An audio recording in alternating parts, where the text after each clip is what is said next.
Assalamualaikum warahmatullahi wabarakatuh. Di sini saya akan memenuhi tugas UTS Matematika dengan nama saya Fariza Sofianisi, NIM 2462728, kelas Sip D.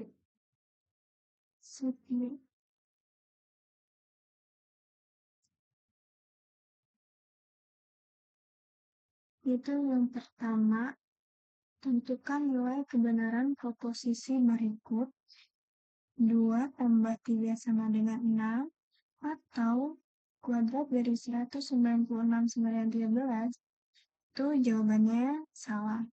Jadi penjelasannya yang ada di sini, proposisi pertama 2 tambah 3 sama dengan 6 itu salah karena 2 tambah 3 itu sama dengan 5, sedangkan proposisi keduanya itu kuadrat dari 196 itu sama dengan 13 itu salah karena kuadrat dari 196 sama dengan 14. Jadi operator atau deduksi bernilai benar jika minimal satu proposisi benar karena kedua proposisinya salah, maka proposisi majemuk ini bernilai salah.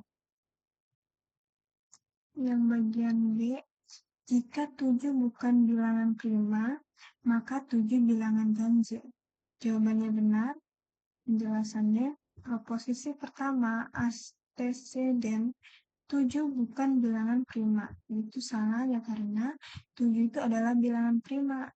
Itu proposisi keduanya konsekuen. 7 bilangan ganjil itu benar. Implikasinya bernilai salah ya hanya jika antecedennya benar dan konsekuensinya salah.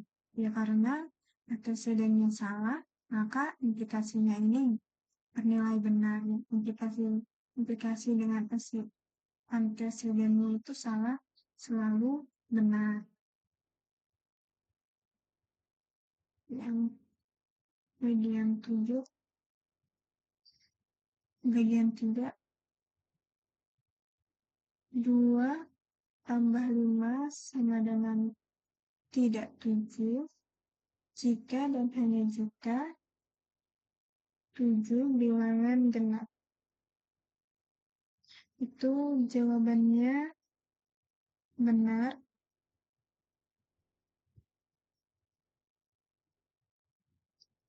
Jadi proposisi pertama 2 tambah 5 tidak sama dengan 7 itu salah karena 2 tambah 5 itu sama dengan 7. Jadi itu proposisi kedua, jadi 7 bilangan genap itu salah. Jadi implikasinya jika dan hanya jika bernilai benar, jika kedua proposisinya memiliki nilai kebenaran yang sama, karena kedua proposisinya sama salah, maka implikasinya ini bernilai benar. Baik, saya akan lanjut di nomor 2, tuliskan negasi setiap proposisi majemuk berikut ini dalam bentuk kalimat yang sederhana. Yang pertama itu A, dia tidak tampan dan tidak mempunyai kedudukan. Jadi negasinya itu dia tampan atau dia mempunyai kedudukan. Nah, penjelasannya, negasi dari tidak P dan tidak Q adalah P atau Q. Jadi berdasarkan hukum De Morgan, artinya jika sebelum dikatakan dia tidak tampan dan tidak mempunyai kedudukan, maka kebalikannya, negarinya menjadi dia tampan atau mempunyai kedudukan. Terus yang bagian B, jika terjadi devaluasi, maka banyak timbul pengangguran. Negasinya, terjadi devaluasi dan tidak banyak timbul pengangguran. Itu penjelasannya. Negasi dari jika P maka Q adalah P dan tidak Q. Implikasi kalimat jika maka hanya salah ketika bagian pertama antecedent benar, tetapi bagian keduanya itu konsekuensinya itu salah. Jadi negasinya berarti terjadi devaluasi dan tidak banyak timbul pengangguran. Kemudian C, rambut pirang jika dan hanya jika matanya biru. Negasinya rambutnya pirang dan matanya tidak biru atau rambutnya tidak pirang dan matanya biru. Penjelasannya, negasi dari P jika dan hanya jika Q adalah P dan tidak Q, atau tidak P dan Q. Kalimat bikondisional jika dan hanya jika akan salah ketika kedua proposisi memiliki nilai kebenaran yang benar. Artinya, negasinya menunjukkan kondisi di mana hanya salah satu yang benar, bukan keduanya.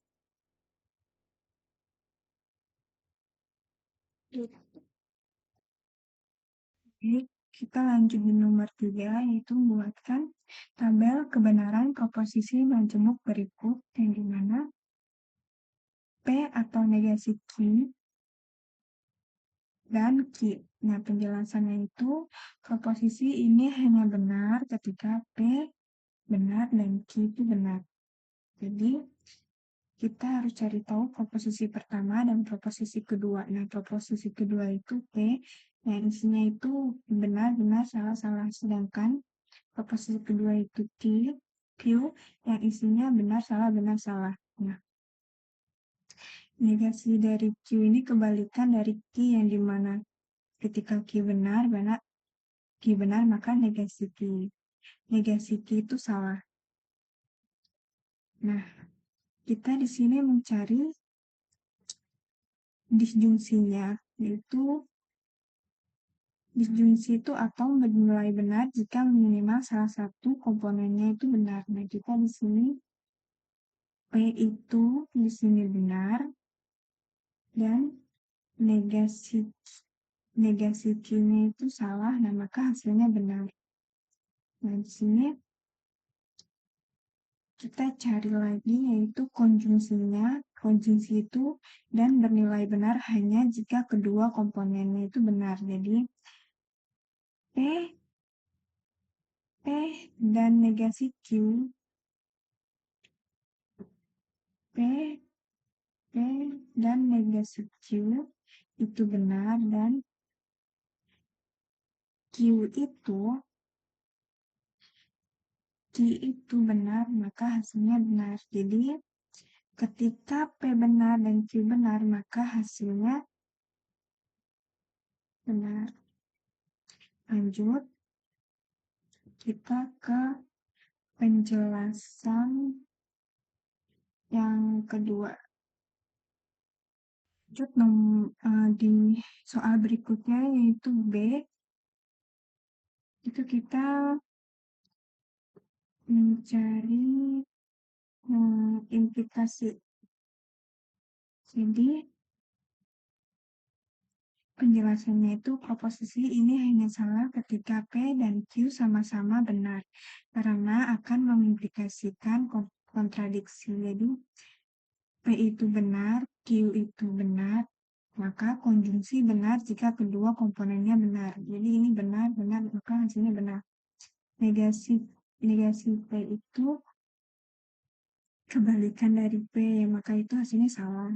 Terus balik lagi dengan implikasi antesiden benar dan konsekuensinya salah. Jadi aturan implikasi ini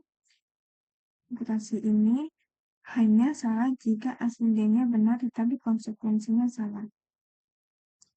Jadi P dan Q itu benar, sedangkan negasi P-nya itu salah, maka hasilnya salah. Jadi ini adalah kontradiksi. Jika P benar dan Q benar, maka kita menyimpulkan P salah ini tidak mungkin, sehingga proposisinya itu salah. Selanjutnya yaitu nomor 4, yaitu tentukan negasi dari pernyataan berikutnya. Pernyataan pertama itu tidak ada manusia yang hidup abadi. Nah, negasinya itu ada setidaknya satu manusia yang hidup abadi. Setelah itu, yang bagian B, tidak semua pulau di Indonesia didiami oleh penduduk. Jadi negasinya itu semua pulau di Indonesia didiami oleh penduduk. Selanjutnya, soal nomor 5 ini. Misalkan seorang turis sedang berkunjung ke suatu daerah X di mana setiap penduduk dapat digolongkan dalam salah satu dari dua kategori jujur atau pembohong. Turis tersebut bertemu dua orang penduduk daerah X, Pandi dan Lugo. Pandi berkata, setidaknya satu dari kami adalah pembohong. Apakah Pandi jujur atau pembohong? Bagaimana dengan Lugo? Jelaskan yang jawabannya. Jawabanku adalah Pandi itu jujur, Lugo itu pembohong. Penjelasannya misalkan P itu Pandi dan L itu Lugo. Nah, analisis dari kasus 1 itu Pandi itu jujur. Jika Pandi jujur, maka pernyataan benar itu pernyataannya yaitu setidaknya satu dari kami adalah pembohong. Karena Pandi jujur, maka setidaknya satu pembohong berarti Lugo adalah pembohong. Kesimpulannya Pandi itu jujur, Lugo itu pembohong. Itu konsisten. Kasus kedua, Pandi pembohong. Jika Pandi pembohong, maka pernyataannya salah. Nah, negasi dari setidaknya satu dari kami pembohong adalah tidak ada yang pembohong atau keduanya jujur. Tetapi ini kontradiksi karena kita asumsikan Pandi pembohong, jadi kesimpulannya itu tidak konsisten. Jadi Pandi adalah orang jujur dan Lugu itu adalah pembohong. Selanjutnya saya akan menjawab soal nomor 6, yaitu seorang ketua kelas mengatakan jika semua siswa di kelas membayar uang kas tepat waktu, maka di akhir semester mereka bisa berwisata. Setelah mengumpulkan laporan kas, semua siswa di kelas ternyata tidak ada anggota yang tidak membayar uang kas. Apakah kesimpulan yang tepat? Jadi, premisnya itu jika semua siswa membayar kas tepat waktu, maka bisa berwisata. Tidak ada anggota yang tidak membayar. Jadi semua siswa membayar kas tepat waktu. Jadi kesimpulannya itu mereka bisa mau berwisata di akhir semester. Jadi penjelasannya ini adalah penggunaan modus ponens. Aturan inferensi yang valid itu premis 1, P jika Q, premis 2, P kesimpulan Q. Jadi karena ketua kelas mengatakan jika semua siswa membayar bisa berwisata. Faktanya tidak ada yang tidak membayar, artinya semua membayar. Maka kesimpulannya itu mereka bisa berwisata di akhir semester. Kesimpulan ini itu logis dan valid berdasarkan aturan modus ponens. Sekian, terima kasih. Wassalamualaikum warahmatullahi wabarakatuh.